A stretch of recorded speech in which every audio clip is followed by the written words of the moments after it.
வணக்கம். நான் இன்றைக்கி இட்டாலியன் டைப் பாஸ்தா ஈழத்து முறைப்படி நான் செய்ய போகிறேன். வித்தியாசமான முறையில் நல்ல டேஸ்ட்டாகவும் இருக்கும். நீங்கள் இதை செய்து பார்த்தீங்கன்னா தெரியும். இப்போ நான் தேவையான பொருட்கள் எடுத்து வச்சுக்கன்னு பாருங்க. இந்த இது நான் ஹோம்மேட் தான். இது சோஸ் ரெடி பண்ணி வச்சுருக்கிறேன். அதில் ரெசிபி உங்களுக்கு வேணுமென்னு சொன்னால் டிஸ்கிரிப்ஷனில் நான் தாரேன்னு உங்களுக்கு தேவைன்னு சொன்னால். இது கட்டத்தூள் இப்போ சில்லி கிரப்ஸ் எடுத்து வச்சுருக்கேன். இது மில்க் ஒனியன், மிளகு, மற்றது உப்பு, சீஸ், டபுள் க்ரீம், ப்ரௌன். நான் ப்ரௌன் தான் இன்றைக்கி சேர்க்கிறேன்.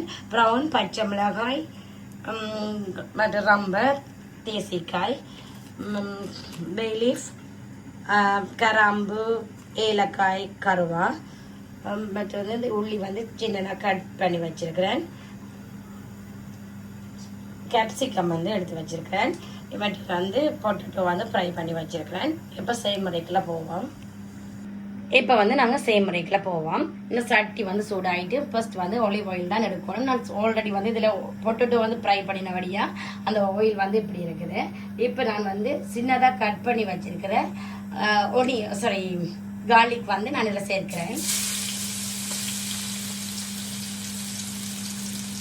இதுக்கு அடுத்ததாக இது கொஞ்சம் லைட்டாக ஃப்ரை பண்ணி வரைக்கல வெங்காயம் சேர்க்க போகிறேன். ஆனியனை இப்போ சேர்ப்போம்.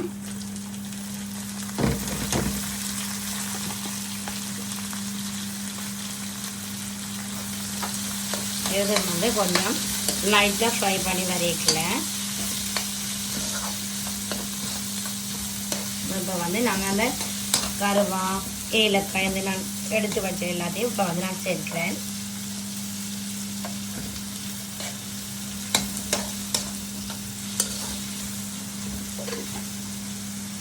இப்போ கொஞ்சம் ஃப்ரை பண்ணி அப்புறம் பார்ப்போம்.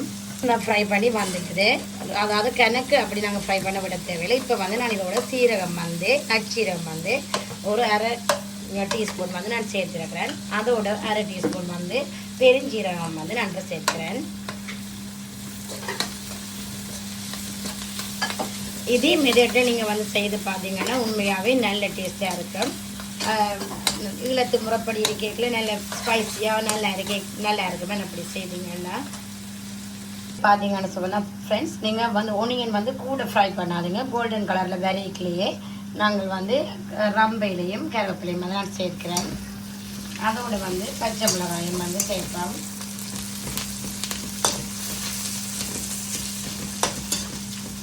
எந்த கூட ஃப்ரை பண்ணினாலும் அதில் ஃப்ளேவர் டேஸ்ட் மாறிடும். அப்போ நான் கோல்டன் கலரில் வெரைட்டிலேயே இதில் ஆட் பண்ணினோம்னா ஓகே இருக்கும். அப்புறம் நாங்கள் கேப்சிகம் சேவ் பண்ணதோட உங்களுக்கு விருப்பம் சொன்னால் ரெட் ஜீரோ அதையும் நாங்கள் சேர்க்கலாம். நான் ரெட் மட்டும்தான் சேர்ப்பேன். இப்போ அதையும் லைட்டாக ஃப்ரை பண்ண விருப்பம்னா ஓகே. இப்போ பார்த்தீங்கன்னா கொஞ்சம் கேப்சிகமும் கொஞ்சம் நார்மலாக ஃப்ரை பண்ணி நான் ஒரு மேசக்கரன் தனி மிளகாய் தூள் சேர்க்கிறேன். அது கூட உரைப்புக்கு ஏற்ற மாதிரி செய்யணும். நான் இப்போ 1 கிலோ பேஸ்டாவில் செய்கிறபடியாக நான் ஒரு மேசக்கரண்டி சேர்த்தேன். அதே மாதிரி அரை மேசக்கரண்டி மஞ்சள் தூள் சேர்க்கிறேன்.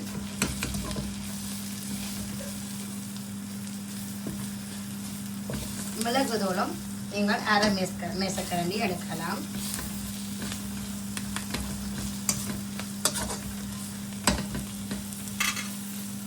இப்போ அந்த பேஸ்ட்டை நான் ஆட் பண்ணுறேன். நான் ஆல்ரெடி இது மேக் பண்ணி வச்சுருந்தபடியாக. இப்போ நீங்கள் கடையிலையும் மாடி செய்யலாம். அதை நாங்கள் வீட்டில் செய்யல என்ன டேஸ்ட்டாக இருக்கும். அது நான் சேர்க்கிறேன். 1 கிலோ பேஸ்டாக்கு நான் 100 ml மில்க் எடுத்து வச்சுக்கிறேன். அதே மாதிரி டபுள் க்ரீம் நான் 2 மேசக்கரண்டி இதில் சேர்க்க போகிறேன்.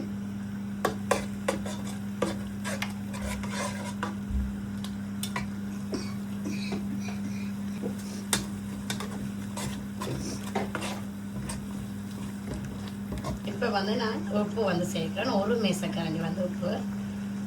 உப்பு காணாட்டியும் ஓகேன்னு சொன்னால் நாங்கள் பெரிய செக் பண்ணி பார்த்துட்டு அதுக்கேற்ற மாதிரி பெரிய சேர்த்துக்கலாம். இதோட வந்து நான் சீஸ் பவுடரையும் ஆட் பண்ண போகிறேன். இப்போ வந்து இதுக்கு சீஸ் பவுடர் வந்து ஒரு 50 கிராம் வந்து சீஸ் பவுடர் வந்து நாங்கள் வந்து சேர்க்க போகிறோம்.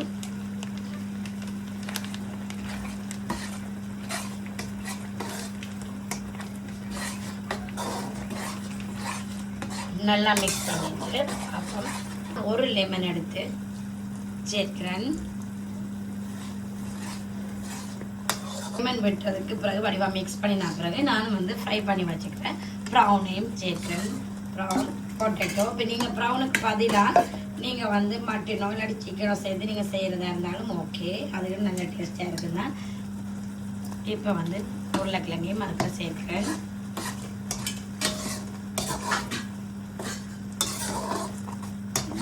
இப்போ நல்ல வடிவாக மிக்ஸ் பண்ணி விட்ட பிறகு நான் வந்து இப்போ இந்த பேஸ்டாவை வந்து நான் இப்போ கொஞ்சம் கொஞ்சமாக அதுக்குள்ள சேர்க்க போகிறேன்.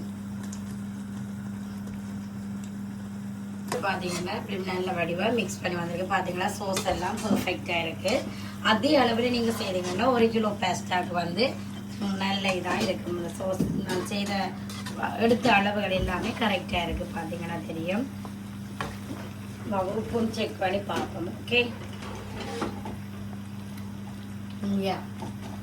வெரி நைஸ், சூப்பராக இருக்கு.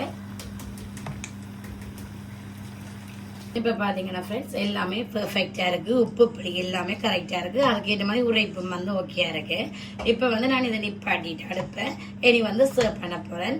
எப்படின்னு சொல்லி பார்ப்போம். ஓகே, பார்த்தீங்கன்னா ஃப்ரெண்ட்ஸ் ஃபைனலாக வந்து இந்த பேஸ்டா வந்து ரெடியாக இருக்குது.